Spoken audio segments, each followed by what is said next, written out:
आज आम्ही आमंत्रित केलं आहे भारतीय जनता पक्षाचे प्रदेश अध्यक्ष आणि अमित शहा जेव्हा आता मुंबईला आले होते तेव्हा त्यांनी या निवडणुका देवेंद्र फडणवीस यांच्या नेतृत्वाखाली लढल्या जातील असं एक फार मोलाचं सूतोवाच केलं। असे महाराष्ट्राच्या राजकारणातले अत्यंत वजनदार आणि दमदार व्यक्तिमत्व देवेंद्र फडणवीस। देवेंद्रजी आपलं रोकठोकमध्ये स्वागत सर्व प्रेक्षकांच्या तर्फे। देवेंद्रजी काय चालू आहे नेमकं युतीमध्ये? 15 ऑगस्टला यादी जाहीर होईल असं तुमचं पहिलं स्टेटमेंट आम्ही किती अपेक्षेने आणि आशेने दाखवलं, तर संपूर्ण महाराष्ट्र स्वातंत्र्य दिन साजरा करत असताना तुमची यादी येईल याची वाट बघत होता। ती यादी आली नाही, पुढं काहीच झालं नाही। पुन्हा मोठा नेता छोटा नेता, मोठा भाऊ छोटा भाऊ, बरंच काय काय घडतंय। संजय राऊत हे नेते नाहीत, माधव भंडारी हे काय भाजपचे सर्वेसर्वा नाहीत, बरंच काय काय चालू आहे। बघा, गेली 25 वर्ष आम्ही युतीमध्ये आहोत आणि 25 वर्षात अनेक असे क्षण आले की ज्यात आमच्यात थोडे वादविवाद झाले, जागांच्याबद्दल आम्ही एकमत करू शकलो नाही, पण शेवटी अल्टिमेटली आमचं एकमत होतं आणि आम्ही पुढे जातो। आता हा 135 किंवा हा जो काही आकडा आहे, खरं म्हणजे पहिली गोष्ट तर अशी आहे की बाबा आम्हाला काहीतरी वाढीव जागा पाहिजे आणि म्हणून आम्ही ताणून धरतोय वगैरे, हे सत्य नाही आहे। जागा 1-2 इकडे तिकडे तो काही विषय नसतो। मुळामध्ये ही सगळी नीट झाली पाहिजे। आकर्तं सरकार आहे, जे भ्रष्टाचारी सरकार आहे, ते घालून महायुतीचं सरकार आणलं पाहिजे आणि मग ते जर आणायचं असेल तर हे सगळे वाद करून चालणार नाही। कोण मुख्यमंत्री होईल आणि कोण हे काय, हा काही विषय थोडी आहे। जो मुख्यमंत्री होईल आम्ही ठरवू, ते मुख्यमंत्री होतील त्यांचं स्वागत करू। प्रश्न असा आहे, आज जागांच्या संदर्भात ज्यावेळेस त्याची फेरमांडणी आम्ही करतो त्यावेळी आम्ही काही रिसर्च केलेला आहे। या महाराष्ट्रामध्ये समजा जवळपास 59 जागा अशा आहेत की ज्याच्यावर शिवसेना कधीच जिंकलेली नाही किंवा 3-3, 4-4 वेळा जिंकलेली नाही। काही जागा अशा आहेत की ज्याच्यावर आम्ही देखील जिंकलेलो नाही। जवळपास 16-17 जागा अशा आहेत की ज्याच्यावर आम्ही जिंकलेलो नाही। त्यामुळे या सगळ्या परिस्थितीमध्ये आता ज्यावेळी महाराष्ट्रामध्ये एक अनुकूल वातावरण आहे, या वातावरणामध्ये सर्वाधिक जागा या महायुतीच्या कशा येतील हा जर विचार समोर ठेवला तर सेनेची जागा आहे का भाजपची जागा आहे हा विचार न करता ती जागा कोण जिंकू शकतं या आधारावर जर आपण जागांची फेरमांडणी केली तर महायुतीच्या जास्तीत जास्त जागा येतील। या माध्यमातून आम्ही काही सर्वे केले, काही रिसर्च केलं। आपण देखील बघू शकता आज वेगवेगळ्या चॅनल्सवर सर्वे चाललेले आहेत, वेगवेगळ्या मॅगझिन्सचे सर्वे चाललेले आहेत। या सगळ्याचा जर आपण परामर्श घेतला तर त्यातनं असं लक्षात येतं की जर थोडी नीट फेरमांडणी आम्ही केली जागांची तर त्यातनं महायुतीला एक मोठा विजय या ठिकाणी मिळू शकतो। जागा वाटप आम्ही यापूर्वीच्या निवडणुकीतही बघितलं, पहिल्यांदा असं होत आहे की भाजप शिवसेनेवर जास्त वरचढ झालेलं पाहायला मिळते। तुम्ही 169 जागा ज्या मागच्या वेळेला शिवसेनेने जिंकल्या होत्या, तुम्ही थेट 135 वर त्यांना अनुभवत आहे। वाटत नाही तुम्ही जास्त दबाव टाकताय शिवसेनेवर यावेळेला? बिलकुल दबावाचं राजकारणच आम्हाला करायचं नाही। आणि पहिली गोष्ट अशी की या निवडणुकीमध्ये देशामध्ये माननीय नरेंद्र मोदीजी यांनी जे वातावरण तयार केलं त्याचा फायदा सगळ्यांना मिळालेला आहे आणि शिवसेना देखील हे नाकारू शकते का की नरेंद्र मोदींनी जे वातावरण तयार केलं त्या वातावरणाचा फायदा त्यांना मिळाला नाही? आम्ही कधीच असं म्हटलं नाही। आम्ही तर उलट हे म्हटलं की या देशामधलं वातावरण मोदीजींनी तयार केलं, एक पॉझिटिव्ह ॲटमॉस्फिअर तयार केलं आणि ते पॉझिटिव्ह ॲटमॉस्फिअर मतांमध्ये परिवर्तित करण्याकरता उपकरण म्हणून भाजप शिवसेना महायुती यांनी काम केलं। प्रश्न असा आहे की त्यांची जागेची मागणी तुम्हाला अधिक जाचक वाटते आहे की तो ॲटिट्यूड जास्त जाचक वाटतो? आम्हाला एवढंच वाटतं की ज्यावेळेस आपण फेरमांडणी करतो त्यावेळी ती करत असताना वस्तुनिष्ठ आकलन त्याचं झालं पाहिजे। जर आम्ही जुन्याच गोष्टी पकडून बसू की हे असं झालं होतं तसं झालं होतं तर मग त्याच्यावर आर्ग्युमेंटला काउंटर आर्ग्युमेंट येतो। लोक हल्ली टीका करायला लागलेत, मोदी गव्हर्नमेंटने 100 दिवसात काय केलं। ते तुमचे सहकारी पक्ष आहेत आणि ते अशा स्वरूपाचं क्रिटिसाइज्ड करणारं विधान करतात, याचा मग अर्थ आम्ही काय लावायचा? उद्धव ठाकरे काय बोलले हे मी ऐकलेलं नाही, त्याच्यामुळे ते आउट ऑफ द कॉन्टेक्स्ट एखाद्या गोष्टीवर मी प्रतिक्रिया देणार नाही। पण मला एक गोष्ट अशी वाटते की आज समजा केंद्र सरकारचे निर्णय असतील तर ते निर्णय भाजपचे नाही आहेत, ते NDAचे निर्णय आहेत। त्याच्यामध्ये शिवसेनेचे मंत्री देखील कॅबिनेटमध्ये बसतात, त्यामुळे त्याचा जेवढा बोनस म्हणजे त्याचं चांगलं जे आहे ते भाजप सेनेचं आहे, त्याचं वाईट जर काही असेल तर ते पण 100 दिवसात वाईट कुठे आहे? महाराष्ट्राला एवढं जरी तुम्ही आता प्रॉमिस केलं की या तुमच्या जाहीरनाम्यामध्ये किंवा जेव्हा तुम्ही लोकांसमोर जाल त्यामध्ये कुठेही अशी आश्वासनं नसतील, कारण आज दरडोई कर्ज प्रचंड वाढलेलं आहे, अनेक प्रकल्प अपुरे आहेत, सिंचनाचे प्रकल्प अपुरे आहेत, अनेक विभागांचा अनुशेष आहे, हे सगळं राज्याची आर्थिक स्थिती डबघाईला आली आहे, तुमचीच भाषणं आहेत. त्यामुळे या सगळ्या पार्श्वभूमीवर महाराष्ट्राला किमान खोटी स्वप्न महायुती दाखवणार नाही असं सांगाल? निश्चित खोटी स्वप्न दाखवणारच नाही, पण स्वप्न पाहणार नाही हे नाही सांगणार. निश्चित स्वप्न पाहू, पण त्या स्वप्नाच्या पाठीमागे पाठबळ उभं करू, ती स्वप्न पूर्ण करू. हर्षवर्धन पाटील, एका गोष्टीची वारंवार चर्चा होत असते, तुम्ही एकदा त्याच्यावर फायनल क्लॅरिफिकेशन काय ते देऊन टाका. तुमचं स्वतःचं मत काय आहे आणि काँग्रेसमध्ये काय आत्ता विचारधारा आहे? NCPचं आणि काँग्रेसचं विलिनीकरण व्हावं असं वारंवार काँग्रेसच्या लोकांकडून सांगितलं जातं. NCP कडून तसा कुठल्याही प्रकारचा संदेश मिळत नाहीये. काँग्रेसला असं वारंवार का वाटतंय मग? काँग्रेसला वारंवार असं वाटतं, त्याचं महत्त्वाचं कारण असं आहे की NCP ही काँग्रेसमधूनच फुटून गेलेला एक वेगळा पक्ष आहे. म्हणजे NCPची मूळ जर आपण बघितलं तर ती काँग्रेसच आहे. हे सगळे नेते जे आता NCPमध्ये जे आहेत ते सगळे काँग्रेसमध्येच होते पहिले सांगतो हा, पण काही कारणास्तव ते तिकडे गेले. त्यामुळे साहजिकच ज्याचं मूळ घर असतं त्याला वाटतं असं, आणि मलाही असं वाटतं सांगतो हा की आपल्या मूळ घरात जी सगळी पहिली माणसं होती ती सगळी मूळ घरात परत असावीत. पण मूळ घरातली माणसं एकत्र राहावी असं जर आपली विचारधारा असेल तर आणखीन एका कुटुंबातले दोन भाऊ वेगळे झाले, त्यांनी मात्र वेगळंच लढावं असं आपल्याला कायम वाटत राहतं. नाही, तसं नाही. ते पक्ष म्हणून आम्ही हा विचार करतो आणि आघाडी म्हणून एकत्र लढण्याचा हा वेगळा विचार. दोन विषय वेगळे सांगतो हा.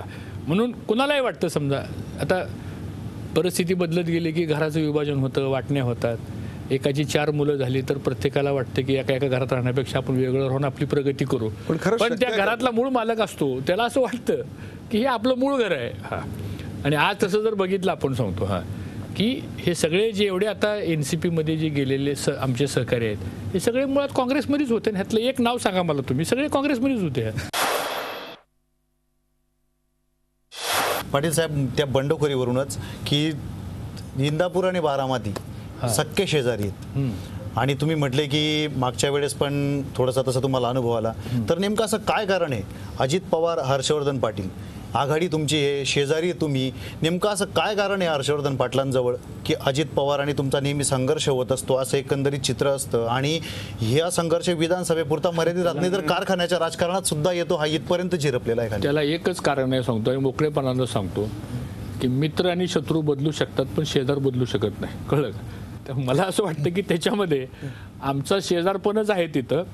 आणि ठीक आहे, कदाचित जिल्ह्यातलं राजकारण आहे, त्यांचा पक्ष वेगळा आहे, माझा पक्ष वेगळा आहे, दोन विषय आहेत. सरकार म्हणून आघाडी, पक्ष म्हणून वेगळे पक्ष, त्यामुळं कदाचित ते असू शकेल. ज्याची राजकीय परिस्थिती ही इंदापूर आणि बारामतीच्या संबंधांवर अवलंबून असू शकते. याचं कारण 100% महाराष्ट्राचा अवलंबून असू शकते. महाराष्ट्राचा भावी मुख्यमंत्री सुद्धा इकडूनच येऊ शकतो, अशा प्रकारची चिन्ह आहेत, म्हणून एक हा विषय निघाला. असं आहे, राजकीय वारसा असणारे हे 2 तालुके आहेत आणि राजकारणामध्ये तिथल्या घराघरापर्यंत राजकारण समाजकारण पोहोचलेलं आहे. पाटील साहेब, तुम्ही लोकसभेला खुलेआम पाठिंबा दिला. गेले 15 वर्ष अजित पवार आणि हर्षवर्धन पाटील हे वैर राज्य बघताय.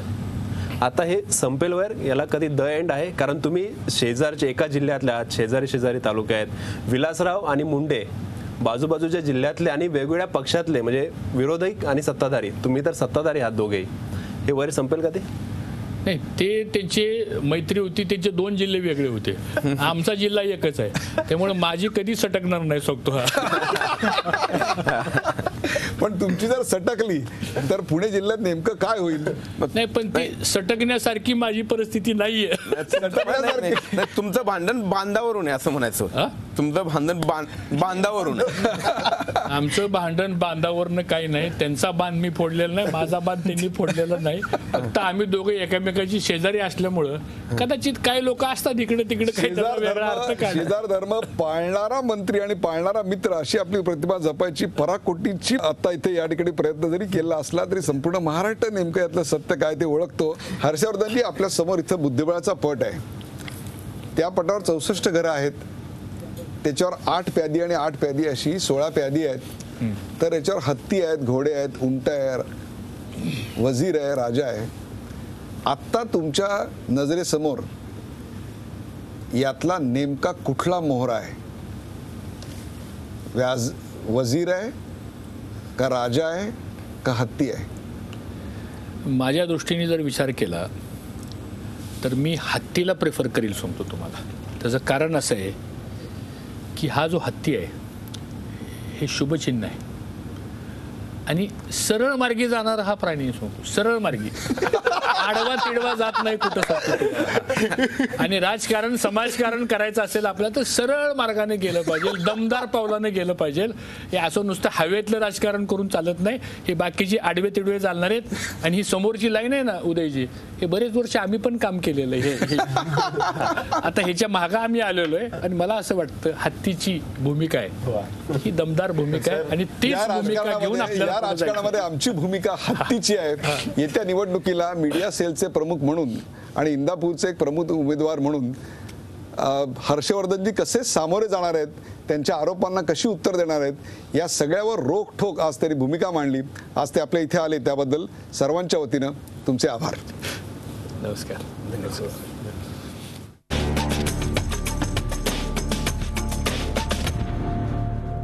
युतीचं आहे ते निदान समोर तरी येत आहे. आघाडीचं झाकलेलं ठेवलेलं आहे का त्यातही काही बेबनाव आहे तो तुम्ही सांगू इच्छिताय का तुम्हाला पुन्हा तसंच झाकून ठेवायचं आहे? आमचं चिन्ह घड्याळ असल्यामुळं मी अगदी अचूक वेळी आपल्याकडे आलो आहे. आज जे भाजप शिवसेनेमध्ये चाललं आहे ते केवळ जागा वाटपाचंच भांडण आहे असं मला वाटत नाही. कारण 18 खासदार निवडून आल्यानंतरसुद्धा दिल्लीमध्ये भारतीय जनता पार्टीने शिवसेनेला जी वागणूक दिली, एखादं साधं मागितलेलं मंत्रिपद दिलं नाही, की जे मंत्रिपद महाराष्ट्रासाठी राखीवच ठेवले नेहमी, असं एक छोटंसं मंत्रिपद दिलं. मला वाटतं कुठंतरी इथंच भावना दुखवलेल्या दिसत आहेत. दुसरी गोष्ट, अलीकडच्या काळामध्ये एक देशस्तरावर मोठा विजय मिळाल्यामुळं भारतीय जनता पार्टीचे लोक अर्ध्या हळकुंडांनी पिवळे झालेले आहेत आणि डझरमन लोकांनी आता मुख्यमंत्रीपदासाठी गुडघ्याला बाशिंग बांधलेली आहेत. आता 18 खासदार निवडून येऊन एक गीते शिवसेनेला मिळाले. आता भारतीय जनता पार्टीने जर वाढीव जागा घेतल्या तर महाराष्ट्रामध्ये पुन्हा ओळीनी 15 गीते उभा करण्याशिवाय शिवसेनेसमोर दुसरा कुठला पर्याय हे भारतीय जनता पार्टीचे लोक ठेवतील असं मला वाटत नाही. मी महाराष्ट्राच्या विधानसभेत आणि विधान परिषदेमध्ये अनेक वेळा बघितले, साधारणतः एक सूत्र ठरवलं जातं की खालच्या सभागृहामध्ये नेता एकाचा तर दुसऱ्या सभागृहामध्ये नेता दुसऱ्याचा. विधान परिषदेमध्ये शिवसेनेकडे विरोधी पक्ष नेतेपद जाऊ नये म्हणून भारतीय जनता पार्टीने काय काय खेळ्या केल्या की जेणेकरून त्यांचे आमदार कमी राहावेत. म्हणजे मित्राबरोबर ज्या प्रामाणिकपणाने वागायला पाहिजे ती भारतीय जनता पार्टीची नीती सुरुवातीपासून मला कधी दिसली नाही. 2 मित्र प्रामाणिक वागत नाही आहेत, मग दुसरे जे 2 आघाडीतले मित्र आहेत ते तरी एकमेकांशी प्रामाणिकपणे वागतायत का? नाही, आमच्या एवढ्या एकमेकावर कुरघोड्या नव्हत्या आणि नाहीत. पण मी आपल्याला सांगू इच्छितो की 2004 साली आमचे 71 आमदार होते, काँग्रेसचे 69 आमदार होते. पण देशस्तरावर आमचा पक्ष आहे, दिल्लीमध्ये आमचं राज्य आहे, मुख्यमंत्रीपद आमच्याकडे हवं, आमचा पक्ष मोठा आहे, विधानसभेतल्या संख्याबळावर आमची संख्या जास्त होती. पण आम्ही आमचं मुख्यमंत्रीपद काँग्रेसने घेतलं तरी चालेल, पण जातीयवादी पक्ष महाराष्ट्रामध्ये सत्तेवर यायला नकोत. जी भूमिका राष्ट्रवादी काँग्रेसने महाराष्ट्रामध्ये घेतली, आपण संपूर्ण देशामध्ये बघितलं तर मुख्यमंत्रीपद सोडण्याची भूमिका फक्त राष्ट्रवादी काँग्रेस राज्याच्या हितासाठी घेऊ शकतं, दुसरं कुणीही नाही. आता तुम्ही आघाडीची घोषणा करत नाही आहात, महायुतीत काय होतं याची वाट बघताय काँग्रेस राष्ट्रवादी? असं आहे की आता हे प्रकरण आमच्या वरच्या स्तरावर हाताळलं जातं आहे. आदरणीय पवार साहेब, आमचे ज्येष्ठ नेते बाकीचे बघतायत. पण माझी जी माहिती आहे की राष्ट्रवादी काँग्रेसने काय चुकीची भूमिका घेतली होती. मागल्या वेळी आमच्याकडं 124 जागा होत्या. पाठीमागच्या निवडणुकीमध्ये 2009च्या तुमचे खासदार कमी आहेत, तुमचा जनाधार कमी झाला आहे, लोक खासदारांच्या संख्येच्या प्रमाणात तुमच्या जागा कमी होतील म्हणून आमच्या 10 जागा त्यांनी कमी केल्या आणि आम्हाला 114वर आणलं. वास्तविक आमच्या 124 जागा होत्या, पण खासदार कमी तर विधानसभेच्या जागा कमी. आता आमचं अजितदादा असतील, तटकरे साहेब असतील, आमचं एवढंच म्हणणं होतं की मागल्या वेळी खासदारांचा निकष लावला, तुम्ही खासदार जास्त म्हणून आमच्या असलेल्या जागा काढून घेतल्या. आता आमचं म्हणणं आहे की आमचे 4 खासदार आहेत, तुमचे 2 आहेत. आम्ही कुठे त्यांच्या दुप्पट मागितलेले आहेत. आम्ही जर म्हटलं असतं खासदाराच्या प्रमाणात 2/3 आम्हाला द्या आणि 1/3 घ्या तर कदाचित आम्ही वावगं बोललो, जास्त मागितलं, परिस्थितीचा फायदा घेतला असा त्याचा अर्थ निघू शकला असता. आमच्या ज्या जागा ज्या न्यायाने काढून घेतल्या, ज्या निकषाने काढून घेतल्या, त्याच निकषाने आम्ही थोड्या जागा वाढवून मागितल्या. ह्यात राष्ट्रवादीने काही चूक केली आणि अवास्तव मागितले अशी काही स्थिती नाही. आबा, तासगावमध्ये यावेळी तुमच्या विरोधात सगळेच जोर लावत आहेत. संजय काका आधीपासूनच जोर विरोधात आहेत. याशिवाय आत्ता घोरपडे साहेब गेलेत तिकडे. काय यावेळी तासगावमध्ये जोरदार धक्का देण्याचा प्रयत्न सुरू आहे? माझ्या कार्यकर्त्यांच्यावर आणि तासगाव कोटेमंगळ तालुक्यातल्या सर्वसामान्य माणसांच्या सदसद्विवेक बुद्धीवर नेहमीच ठाम विश्वास राहिला आहे. आणि ज्यावेळी मी कधी अडचणीत येतो असं लोकांना वाटतं त्यावेळी लोक माझं मताधिक्य वाढवतात. मागल्या 5 वर्षात सुदैवाने तिथं कामही चांगली झालेली आहेत. आणि ज्यांच्याबद्दल आपण बोलता ते तर माझे पारंपरिक विरोधकच आहेत, विरोधक होते. मी मित्र करण्याचा प्रयत्न केला होता, त्यांना आमदारकी दिली होती, त्यांना कारखाना दिला होता आणि आपल्याकडे घेण्याचा प्रयत्न केला होता. पण मागच्या 2 निवडणुका तर मी संजय काकांच्या विरोधातच जिंकलेल्या होत्या. त्यामुळे ते काय मला नवे आहेत अशातला भाग नाही. आणि अजितराव घोरपडे तर 2.5 वर्षापूर्वी राष्ट्रवादी काँग्रेस पक्षामध्ये आले होते.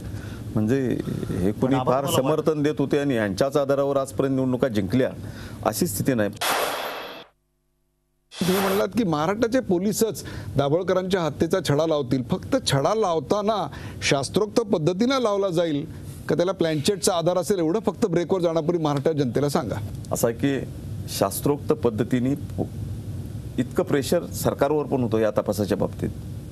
आणि मी आपल्याला आज एक गौप्यस्फोट करू इच्छितो की अनेक पोलीस अधिकाऱ्यांना हा मर्डर आम्ही केला आहे म्हणून सांगणारे अनेक लोक पुढे आले. पण सगळा तपास करताना हे बोगस आहेत हे पोलिसांच्या लक्षामध्ये आलं. त्यातला एखादा दुसरा अटक करून हा तपास लावलाय असं पोलीस म्हणू शकले असते, पण ती चूक केली नाही. खऱ्या गुन्हेगारांना शिक्षा झाली पाहिजे, खरे गुन्हेगार सापडले पाहिजेत हीच पोलिसांची आणि आमची धारणा आणि भावना आहे. माझी खात्री आहे की पोलीस शोधतील. आता प्लॅनचेटसारख्या प्रकरणाचा वापर केला का नाही याच्यावर मिश्रा कमिटी नेमली होती. CPच्या कार्यालयामध्ये झालं असं माध्यमामध्ये आलं. पण आतापर्यंत चौकशीचा जो प्राथमिक रिपोर्ट आला आहे, डिटेल रिपोर्ट माझ्याकडे येईल की CPच्या कार्यालयामध्ये असं कुठं प्लॅनचेटचा प्रकार घडला नव्हता आणि तसे पुरावे आढळत नाहीत अशा पद्धतीचा रिपोर्ट माझ्याकडे आला आहे. आता ते केलं होतं का, आणखी कुणी केलं, हे सगळे रिपोर्टमध्ये डिटेल रिपोर्टमध्ये डिटेल चौकशीमध्ये येईल. पण मी आपल्याला सांगेन की प्लॅनचेट वगैरे अशा अंधश्रद्धेला प्रोत्साहन देणाऱ्या पद्धतीचा कुठेही वापर मीही सहन करणार नाही, महाराष्ट्रही सहन करणार नाही. आणि जर कोणी केल्याचं सिद्ध झालं तर आपल्याला कारवाई सुद्धा केल्याचं दिसेल.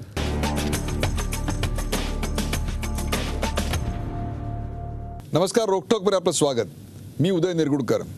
आज रोकठोकमध्ये आपण अशा एका व्यक्तीला आमंत्रित केलेलं आहे की ज्या व्यक्तीला अख्खा महाराष्ट्र एक झुंजार नेता, लढवय्या नेता म्हणून ओळखतो. स्वागत करूया शिवसेनेचे ज्येष्ठ नेते रामदासजी कदम यांचं. हा सगळा तणाव वाढायचं कारण रामदासजी मला असं वाटतं कुठेतरी दोघांमधला जो एक तालमेल होता, दोघांमधलं जे एक अंडरस्टँडिंग होतं ते अंडरस्टँडिंग कुठेतरी आता कमी झालेलं दिसते. त्याचबरोबर एका पक्षाला असं वाटू लागलं की आपली ताकद वाढली तर दुसऱ्या पक्षाला असं वाटतंय की ही एवढी ताकद नाही, आमची ताकद तेवढीच आहे. मला वाटतं 26 वर्षामध्ये अशी वेळ कधी आली नव्हती, इतकी टोकाची भूमिका कधी कोणी घेतली नव्हती. ती का घेतली हाच तर खरा सवाल आहे आता. आणि कधी असं आम्हाला वाटतं की कदाचित शिवसेना प्रमुख आज नाहीत म्हणून तर प्रश्न उभा घालला नाही ना. इकडे प्रमोद महाजन आणि गोपीनाथजी नाहीत, मुंडे साहेब नाहीत, महाजनजी नाहीत म्हणून तर प्रश्न उभा घालला नाही असं कदाचित आम्हा सैनिकांना वाटतंय. आज शिवसेनेचे पक्षप्रमुख आदरणीय उद्धवजी ठाकरे यांनी भूमिका शिवसेनेची स्पष्ट केले की 135 जागा आहेत त्या आम्ही नाही देऊ शकणार तुम्हाला, आम्ही नाही देऊ शकणार तुम्हाला. जे त्यांनी ज्या पद्धतीनं शिवसेनेसमोर प्रस्ताव ठेवला होता तो आमच्या पक्षप्रमुखांनी तो नाकारलाय. त्या पुढं तुम्ही काय विचारणार ते तुम्हाला मी आज सांगतो की मग आता कोल्हापूरमध्ये शहासाहेबांनी सांगितलं की 2 पावलं आम्ही मागे आलो, आता 2 पावलं त्यांनी मागे आलं पाहिजे. 2 कदम आगे 2 कदम अभी यहाँ भी रामदास कदम ही है. तो उसके लिए रामदास कदम कुछ बोलेंगे नहीं. सही वक्त पे जो बोलने का है वो उद्धव जी कहेंगे, उद्धव जी बोलतील. पण ते एका पक्षाचे देशाचे नेते आहेत याची मला पूर्ण कल्पना आहे, मला भान आहे. पण हे 2 कदम आगे पिछे वेळ यावीच का? मुळात जो फॉर्म्युला कालपर्यंत उद्धवजींच्या सांगण्याप्रमाणे आदरणीय शिवसेना प्रमुखजी, आदरणीय मुंडेजी, आदरणीय महाजनजी यांनी जो ठरलेला फॉर्म्युला आहे तो असं अचानक काय झालं की आता आम्हाला 50-50 पाहिजेत, आता आम्हाला 135 पाहिजेत? कशासाठी? जो फॉर्म्युला इतक्या वर्षापासून आहे तो फॉर्म्युला ठेवा आणि पुढे चला की. आज आमच्या डोळ्यासमोर एकच विचार पाहिजे, ज्या राष्ट्रवादी काँग्रेसनी या महाराष्ट्राला लुटलंय, या महाराष्ट्रावरती अन्याय केलाय, सर्वसामान्य माणसाला जगणं नकोसं केलंय, ती सत्ता तुम्हाला घालवायची. त्या शेवटच्या माणसाला न्याय देण्याचं काम आज आमच्याकडनं झालं पाहिजे. ती अपेक्षा ठेवून लोक आमच्याकडे बघतायत. पण भाई आज महाराष्ट्राच्या जनतेला मी बोलतोय, तुम्ही बोला ना, आज महाराष्ट्राच्या जनतेला हे आमचे भांडणं नको आहेत. 2 कदम आगे 2 कदम पिछे हे नको आहे. आणि म्हणून आमच्या सैनिकांची हात जोडून शहासाहेबांना विनंती आहे की शहासाहेब, कालपर्यंत जो फॉर्म्युला होता तो तसाच ठेवा, उद्धवजींसोबत बसा आणि आपण दोघं एकत्र येऊन ह्या राक्षसांना आपण गाडूया, या राक्षसी प्रवृत्तीला आपण गाडूया. हे होणं आज आवश्यक आहे. महाराष्ट्राच्या जनतेला जे हवंय ते देणं आज आवश्यक आहे. वारंवार तुमच्याबद्दल विशिष्ट स्वरूपाच्या वावड्या उठत असतात. नुसत्या वावड्या उठत नाहीत तर त्या लोकांना खऱ्या देखील वाटतं. मागच्या 5 वर्षामध्ये अनेक वेळेला ह्या अशा बातम्या आल्या की रामदास कदम कधी मनसेत चाललेत, कधी राष्ट्रवादीत चाललेत, कधी काँग्रेसमध्ये चाललेत. आणि मला वाटतं ज्यांना माझी भीती वाटत होती, पक्षात का पक्षाबाहेर? पक्षाबाहेर. तुम्ही कशाला आमच्या पक्षामध्ये अडचणी मागवताय? पक्षाबाहेरचं जे काय आमचे जवळचे मित्र असतील नसतील, आणि मग अशा पद्धतीनं काही मेसेज हे प्रेसमध्ये दिले जात होते. आणि त्या प्रेसच्या माध्यमातून मला प्रत्येक 15 दिवस झाले की मला फोन यायचे, कुठं आहात तुम्ही? मी म्हटलं काय आता कुठल्या पक्ष चाललोय मी? तर अशा पद्धतीनं सातत्यानं मागच्या 5 वर्ष शेवटी गोरेगावचा आमचा जो गटप्रमुखचा मेळावा होता त्या मेळाव्यामध्ये मी स्पष्ट केलं की मी जो बघेन तो शिवसेने पण बघेन आणि भगव्या झेंड्यामध्येच मी जाईन जाताना. वा, मी माझ्या आयुष्यामध्ये मी कधीही पक्ष बदलणार बाळासाहेबांचा संस्कार. हे मी एकदा त्या 25,000 आमच्या गटप्रमुखांच्या मेळाव्यामध्ये गोरेगावला मी ते स्पष्ट केलं. आणि अशा किती वावड्या आल्या तरी त्याला आपण धूप घालू नका. नारायण राणेंनी शिवसेना सोडल्यानंतर पक्षाने त्यांच्या विरोधात तुम्हाला ताकद दिली, तुम्हाला विरोधी पक्षनेतेपद दिलं. कोकणात तुम्ही राणेंविरोधात खंबीरपणे उभे राहिलात. पण आता परिस्थिती वेगळी आहे. आता राणेंचा सामना करण्यासाठी दीपक केसरकर सारखा बाहेरचा नेता शिवसेनेला आयात करावा. तुम्हाला एक म्हणजे हे का घडतंय? तुम्हाला एक गोष्ट सांगू, आता नारायण राणेंना सामना करण्यासाठी कोणी आणायची गरज नाही. आता मेलेल्या सापाला मारायची काय गरज आणखी? त्याच्या कर्माला त्याचा मानव आहे, तो कोणाची आवश्यकता नाही. आता रामदास कदम पण नको, केसरकर पण नको आणि तो विनायक राऊत पण नको. काय त्यांच्या कर्माला त्याचा मानव होते. लोकच तिथे लोकच जमीन दोस्त करून टाकणार आहेत. तर आणि कोण कशा कोणाची काय आवश्यकता आहे आता? आणि अनेक स्वप्न शिवसेनेनी साकार करून दाखवले आहेत. बरोबर आहे, पण अशी स्वप्न आता तुमच्या सहयोगी पक्षातल्या अनेकांना पडू लागली आहेत. चांगली गोष्ट आहे ना, आम्ही शुभेच्छा देतो त्यांना. पण मुख्यमंत्री एकच असतो आणि तो शिवसेनेचा मुख्यमंत्री एकच असतो. बाकीच्यांना मुकुट घालता येत नाही मुख्यमंत्र्याची, असं आहे ना. स्वप्न पडू देत ना. महायुतीचा जागा आता बघा, तावडेंनी तर खातं वाटपच करून टाकलं आमच्या माझे मित्र आहेत जवळचे. तुमचं गृहमंत्रीपद घेतलं त्यांनी सगळ्यात. माझ्या शुभेच्छा, काय अडचण नाही. त्यांनी 2-3 खातं आमच्या मुंडेताईनं त्यांनी मुख्यमंत्री केलं, स्वतःला त्यांनी गृहमंत्रीपद केलं. आता बाकीचं खाते वाटप असते तावडे सगळं करतील, काय अडचण नाही त्यांना. त्यांना मुख्यमंत्रीपद मिळत नाही म्हणून असं केलं का? त्यांना शुभेच्छा आहेत ना. आणखी बाकीचं खाते वाटप पुढे असेल. मला वाटतं तावडेंनी एकच खातं घेतलंय. त्यांची क्षमता फार मोठी आहे. त्यांनी 8-10 खाती स्वतःला घेऊन ठेवला हवेत. एक खातं घेऊन कसं चालेल तावडेना? आणि त्यासाठी आमच्या शुभेच्छा आहेत, काय अडचण नाही त्याला. नमस्कार विनोदजी, बॉल नेमका कोणाच्या कोर्टात आहे, तुमच्या का त्यांच्या? मी बॉल कोणाच्या कोर्टात आहे याच्यापेक्षा भारतीय जनता पक्षाचा प्रामाणिक प्रयत्न आहे की युती ही टिकली पाहिजे. कारण ही विचाराच्या आधाराची युती आहे. हिंदुत्वाच्या मुद्द्यावर त्यावेळी अटलजी असेल, अडवाणीजी असतील, बाळासाहेब असतील यांनी मिळून ही युती त्यावेळी घडवली आहे. आणि ती अशा जागांवरनं तुटावी असं आम्हाला नक्की वाटत नाही. त्यामुळे बॉल हा युतीच्याच कोर्टात आहे.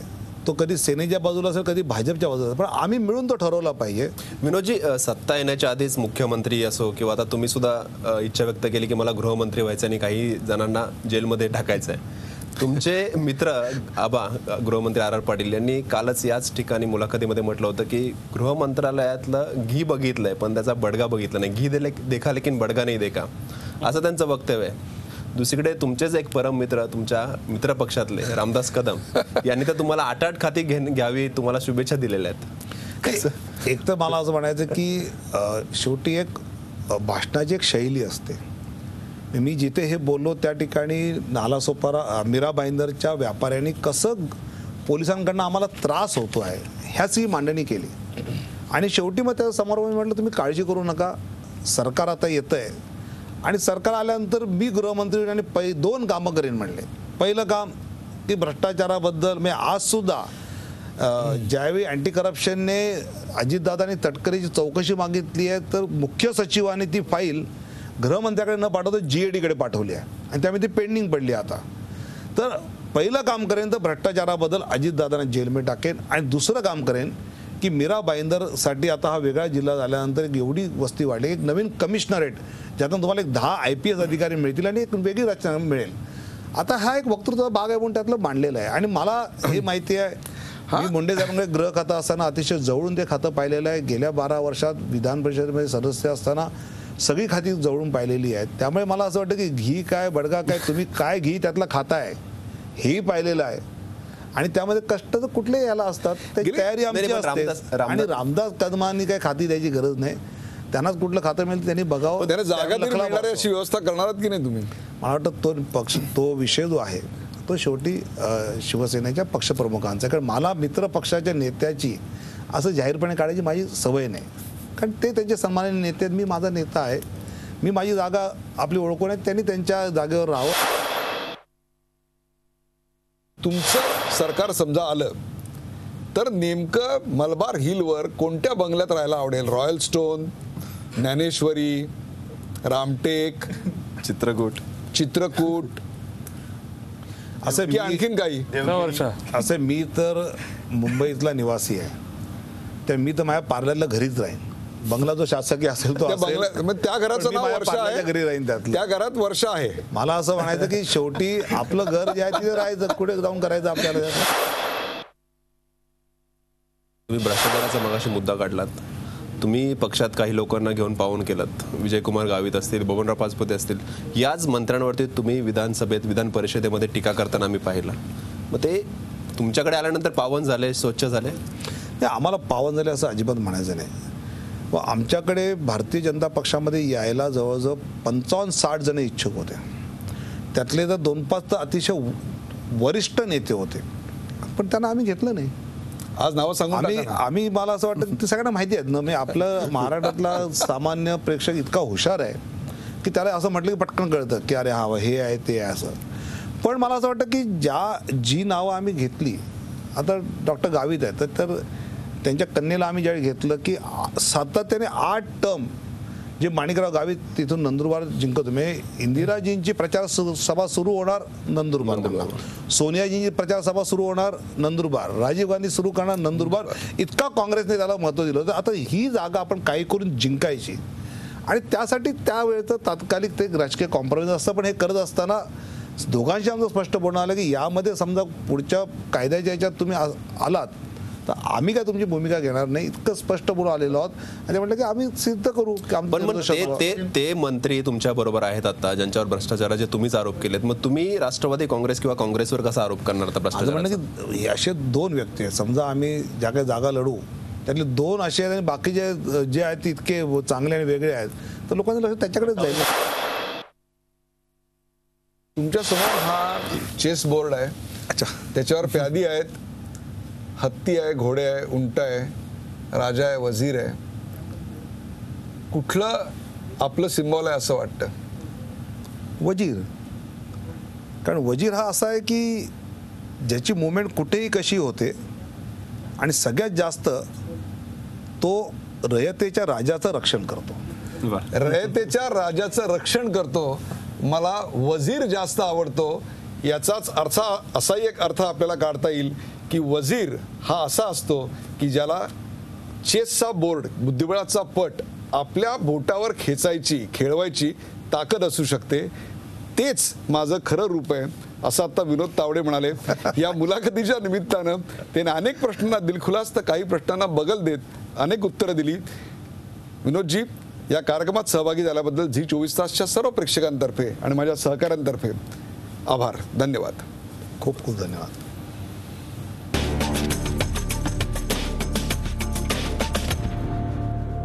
आठवले साहेब, महाराष्ट्राच्या जनतेला उत्सुकता आहे की ज्या पद्धतीने युतीतला वाद शिगेला पोहोचलेला आहे, युती तुटण्याची चिन्ह निर्माण झाली आहेत, अशा परिस्थितीत शिवसेना भाजप वेगळे झाल्यास रामदास आठवले कोणाबरोबर असतील, शिवसेनेबरोबर की भाजप बरोबर? नाही, आता आपला जो प्रश्न आहे नाही, आता एक तर 100% दोघांमध्ये फूट होणार नाही अशाच पद्धतीचा प्रयत्न आम्ही करणार आहोत. दोघांना माझं आव्हान आहे की जर तुम्ही फुटला तर नंतर तुम्हाला सत्ता लवकर कधीच मिळणार नाही.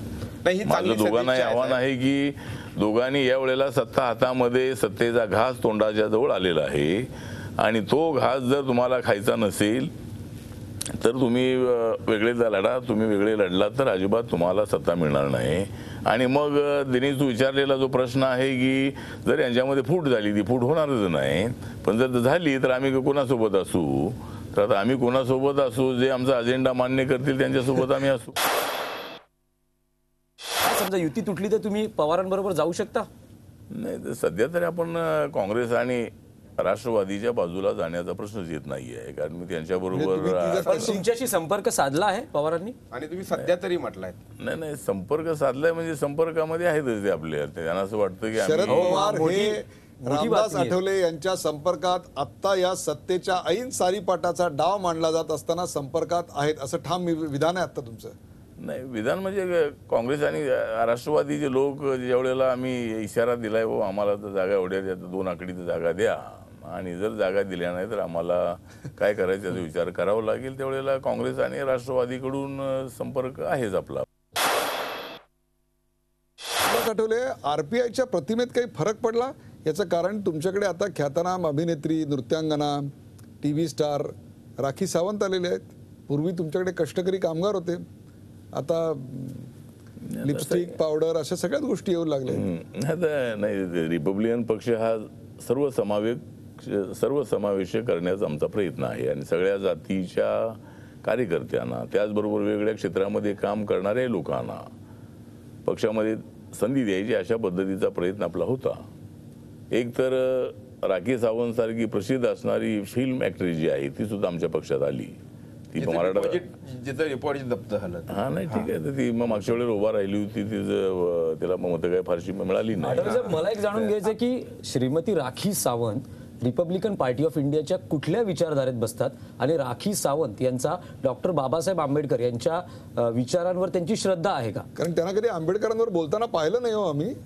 नाही, आता ती बोलते, आता म्हणजे RPI मध्ये आल्यापासून ती बाबासाहेब आंबेडकरांच्या संबंधात तिला आदर आहे. ज्या वेळेला पक्षामध्ये येण्याच्या संबंधामध्ये चर्चा झाली त्यावेळेला तिनं हेच सांगितलं की RPI हा गोरगरिबांचा पक्ष आहे, मला गोरगरिबांची सेवा करायची आहे, झोपडपट्टीतल्या लोकांच्या संबंधामध्ये मला कळवळ आहे.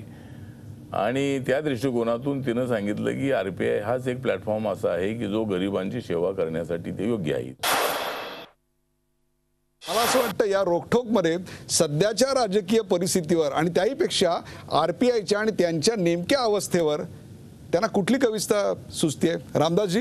कविता म्हणजे आता एक तर कविता करण्याची मला तर सवय आहे आणि त्या दृष्टिकोनातून आता आपण मला विचारलेलंच आहे, तर मी एवढंच सांगतो की दोस्त दोस्त ना रहा, दोस्त दोस्त ना रहा तो मैं जाऊंगा कहाँ, दोस्त दोस्त ना रहा तो मैं जाऊंगा कहाँ, शिवसेना BJP जहाँ मैं रहूंगा वहाँ, शिवसेना BJP जहाँ मैं रहूंगा वहाँ, अब मुझे कांग्रेस और NCP के पास नहीं है जाना, अब मुझे कांग्रेस और NCP के पास नहीं है जाना, क्योंकि उन्होंने छीन लिया था मेरा मंत्री पद का खाना, क्योंकि उन्होंने छीन लिया था मेरा मंत्री पद का खाना, अब मैं गा रहा हूँ महायुति का गाना, अब मैं गा रहा हूँ महायुति का गाना,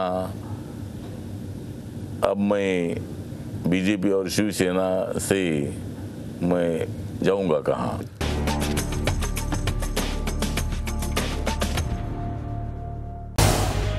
झी 24 तास रहा एक पाऊल पुढे.